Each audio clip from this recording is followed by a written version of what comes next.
E hoje um assunto super interessante, dando continuidade ao que a gente estava falando na semana passada. Para quem não nos acompanhou, né, corre no nosso site depois que acabar aqui, cbnrp.com.br, porque completamos 2 anos de coluna e também a doutora trouxe uma das principais temáticas, uma das primeiras temáticas aqui do Saúde em Foco, antes agora a saúde integrativa, né, doutora, que é o Reiki. Isso mesmo, Carol. Também está disponível vídeo lá no meu perfil do Instagram, se alguém tiver interesse. E foi um programa bem bacana. E hoje a gente está trazendo um convidado muito especial. Eu não sei se vocês já fizeram alguma entrevista internacional, talvez essa seja a primeira. Chiquérrimo. Olha que honra, né? E é uma pessoa muito importante no cenário do Reiki. Ele é referência em Portugal, em Brasil, mas também no mundo, porque ele tem muitos livros publicados. E quem já fez curso de Reiki, é terapeuta, já ouviu falar sobre ele. Eu tive a honra de conhecê-lo pessoalmente num evento que teve na USP em Ribeirão Preto, que eu falei na semana passada, um evento belíssimo, importante para o cenário do Reiki no Brasil. E eu já queria trazer para quem está nos acompanhando esse detalhe que eu acho muito importante. O João Magalhães, que é um mestre, né, tão importante, como eu já falei, de uma generosidade e de uma simplicidade assim que eu vi em poucas pessoas com tanto conhecimento, com tanta experiência. Ele abraçou todo mundo, ele tirou foto com todo mundo, ele autografou eu não sei quantos livros e ele estava totalmente à disposição e a serviço. Isso começou às 8 horas da manhã, que eu estava no teatro, e eu saí de lá correndo 5:30 da tarde. Era nítido que ele estava cansado, então eu pude observar no rosto dele um cansaço, mas ele estava inteiramente à disposição de todos que buscavam e buscaram por ele. Então, eu achei um movimento tão lindo, de tamanha generosidade, que eu vivencio com o Reiki, porque o Reiki faz a gente estar a serviço, com amor, com autocuidado. Quando a gente cuida da gente, a gente pode cuidar do próximo. Então, para mim, naquele momento, ele foi um exemplo vivo e né, passou a ser, do quanto a gente pode estar a serviço do próximo.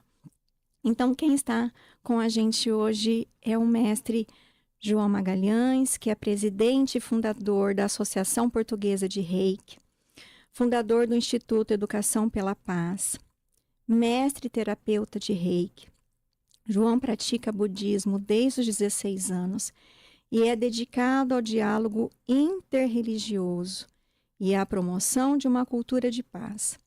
É autor de vários livros técnicos sobre Reiki e budismo. João, é uma alegria imensa ter você aqui com a gente. Eu agradeço muito por você ter aceito o convite. Para mim é uma honra de verdade. Seja muito bem-vindo. Seja bem-vindo, João. Muito obrigado. É um enorme privilégio estar aqui convosco e podermos juntos falar também sobre Reiki. E lembrando, pessoal, que estamos ao vivo no YouTube. Quem quiser nos acompanhar, @CBN Grandes Lagos. João, eu acredito que uma pergunta inicial que muita gente pode ter curiosidade é como o Reiki entrou na sua vida, né? O que o Reiki representa, mas primeiro, como ele entrou e como você conheceu. E eu queria também trazer aqui uma lembrança. Nós recebemos uma sugestão para essa temática há 2 semanas do José Antônio Bacelar, que nos acompanha bastante.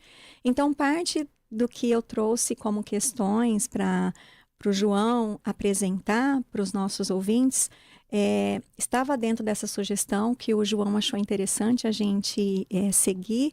Então, essa é minha, né, curiosidade para os nossos ouvintes.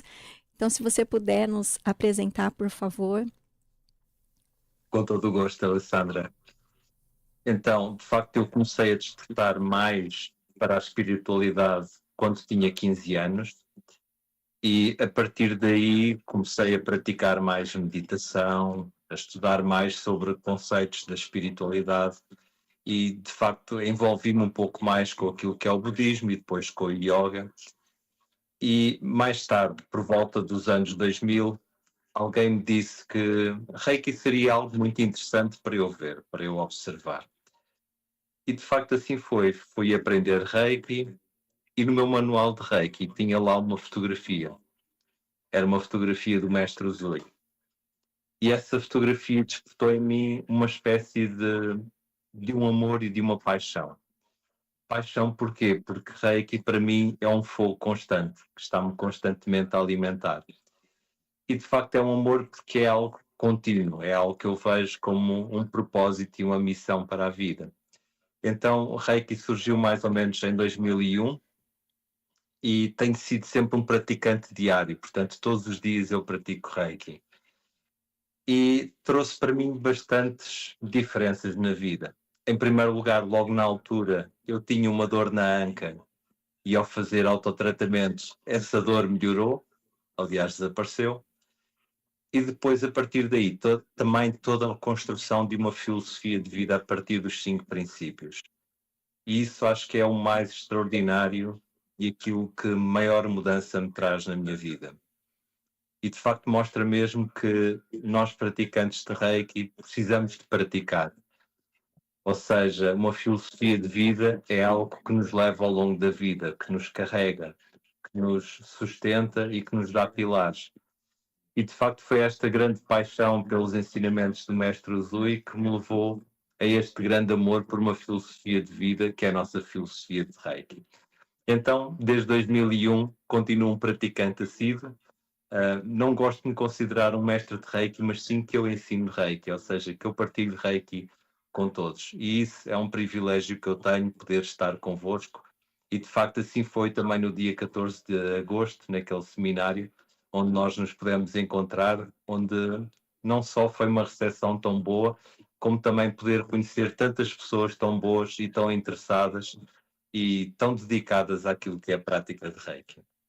Ô, João, e o que que é o Reiki? Ele é uma religião? O que que é? Qualquer pessoa pode praticar? Qualquer pessoa pode praticar e receber? Explica um pouquinho pra gente. Excelente questão. Bom, começo pela última parte. De facto, qualquer pessoa pode aprender e qualquer pessoa pode praticar. O próprio Mestre Usui dizia isso no manual que ele entregava aos seus alunos. Ou seja, que Reiki não necessita ter uma predisposição mental. Portanto, Reiki não é um dom. Reiki, na verdade, ou seja, o seu método, é algo que potencia uma capacidade que todo o ser humano tem. Então, Reiki é algo que está disponível para todos e todos podem aprender. Mas depois é como tudo, não é? É como uma aula de yoga. Há pessoas que gostam de yoga e se identificam, outras que não. Com o Reiki é o mesmo, alguns se identificam, outros não. Mas, de facto, todos podem aprender. Então, se Reiki é uma religião? Não, não é uma religião. Nós podemos ver que é um método muito completo, que tem uma filosofia de vida em primeiro lugar, que é aquilo que sustenta toda a sua prática. E a partir daí tem um método terapêutico. Este método terapêutico complementar e integrativo está em primeiro lugar para o nosso autocuidado. E depois, então, para o cuidado do nosso próximo. De facto, a cultura japonesa é riquíssima e ela está muito entrelaçada com aquilo que são conceitos religiosos, como o budismo, ou conceitos de espiritualidade, como o shintoísmo, ou valores éticos e morais, como o confucionismo e o taoísmo, porque o Japão sofreu uma grande influência da parte da China, logo no início da sua civilização. E então tudo isso emerge na nossa prática de Reiki, quase como uma forma cultural. Mas algo que é muito importante nós observarmos é que o Mestre Usui dizia mesmo que no seu dojo, na sua escola, ele não queria nada que levasse à identificação de Reiki como uma religião. E isto tem uma razão de ser. Porquê? Porque naquela altura, se surgisse alguma religião um pouco mais estranha, o Instituto poderia ser fechado. Então, isto é algo muito importante para nós refletirmos. O Mestre Usui nunca mostrou Reiki como uma religião. Hoje em dia, as pessoas podem assim misturar a sua crença com aquilo que são os ensinamentos de Reiki. E isso pode levar a alguma confusão e à percepção de Reiki como sendo uma coisa que não é. De forma sucinta, Reiki é uma filosofia de vida e uma terapia complementar e integrativa. É interessante você falar que existe um método para ser seguido e que é aprendido, né, João? Então, quando a gente apresenta que é uma prática integrativa e complementar em saúde, que já está no SUS, já existe pesquisa. Imagina a USP fazendo um evento sobre isso com um palestrante internacional e com vários palestrantes de outros lugares que não só da USP de Ribeirão Preto. Eu já disse aqui em alguns programas.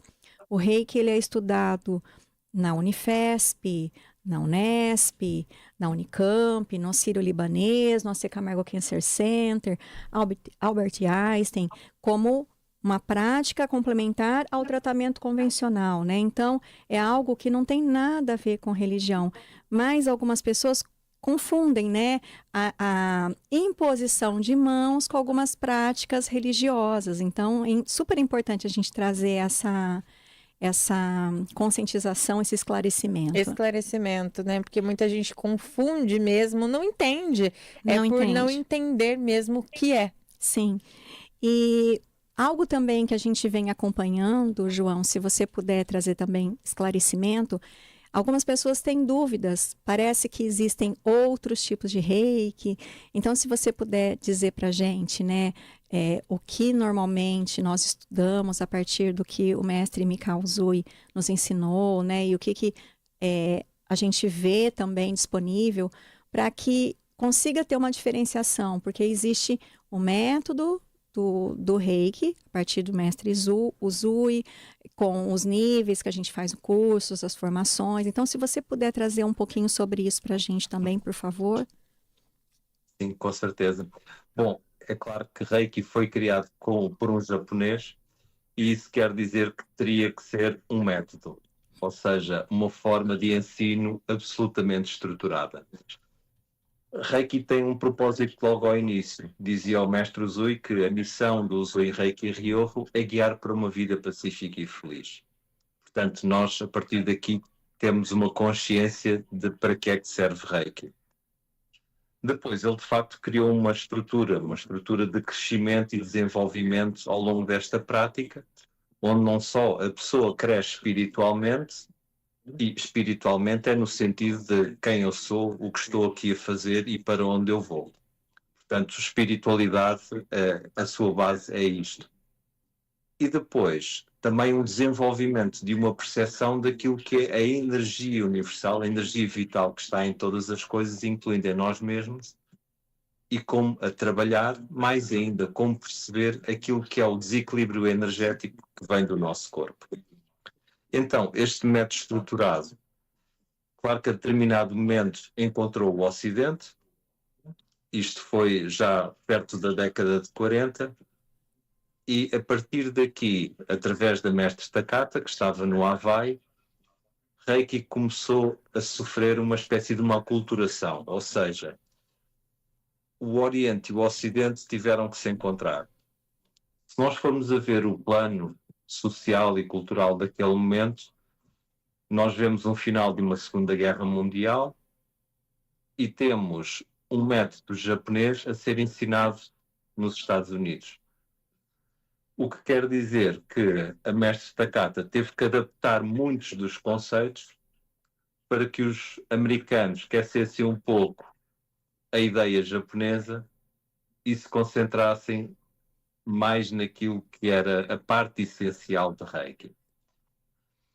Claro que isso foi muito bom para o Ocidente, porque permitiu que nós ocidentais aprendêssemos Reiki. E, por outro lado, teve desvantagens porque retirou muito do contexto a nível de técnicas, a nível de profundidade filosófica também, que depois teve determinadas consequências. É interessante ver que Reiki foi do Japão para o Havaí, do Havaí para a América continental, e depois espalhou-se para a América do Sul e para a Europa. E é muito interessante nós observarmos como nos anos 70 e 80 as pessoas consideravam Reiki despido de espiritualidade. Então começaram a juntar espiritualidade ao Reiki. por exemplo, conceitos espirituais do Osho, e surgiu um sistema chamado Osho Neo Reiki. Depois foram buscar conceitos sobre os anjos e surgiu o Reiki Angélico. Então, considerando que Reiki estava despido de espiritualidade, o que não é verdade, foram buscar coisas para acrescentar. E isso, infelizmente, acrescentou, foi mais confusão, porque acaba-se por perder um bocado o valor fundamental da nossa prática e observa-se muito outras coisas que são paralelas à prática de Reiki. Então, também surgiu algo através de uma mestra de Reiki, que era chamada Diane Stein, que era aquilo que era o Reiki essencial. E esse, de facto, foi o Reiki que mais se espalhou por todo o mundo, que mais esteve presente no mundo ocidental, que foi uma simplificação ainda maior da prática de Reiki para se tornar bastante acessível a todos. Pronto. Então, o número de níveis de Reiki também diminuiu, passou de 4 para 3, e todos os conceitos de filosofia de vida também foram mais simplificados e a própria aplicação da energia também. Então, por um lado temos uma simplificação, o que é bom, que ajuda nós ocidentais a compreender, mas por outro lado perdeu-se muito do aspecto tradicional. Hoje em dia já vemos que tudo isso se volta a encontrar, Oriente e Ocidente encontram-se e nós já vamos mais rumo àquilo que eram os ensinamentos do Mestre Usui e da prática tradicional, que no fundo é aquilo que nos ajuda a compreender porque é que nós praticamos Reiki, não é? E o Mestre Usui mesmo dizia, tudo no universo é composto por Reiki sem exceção alguma. E isto é um conceito muito interessante que nos ajuda a perceber que no fundo tudo é energia. Perfeito. E que interessante você falar de todos esses ensinamentos, porque quem estuda, quem faz uma pós-graduação, sabe a importância de dedicação, de aprofundamento.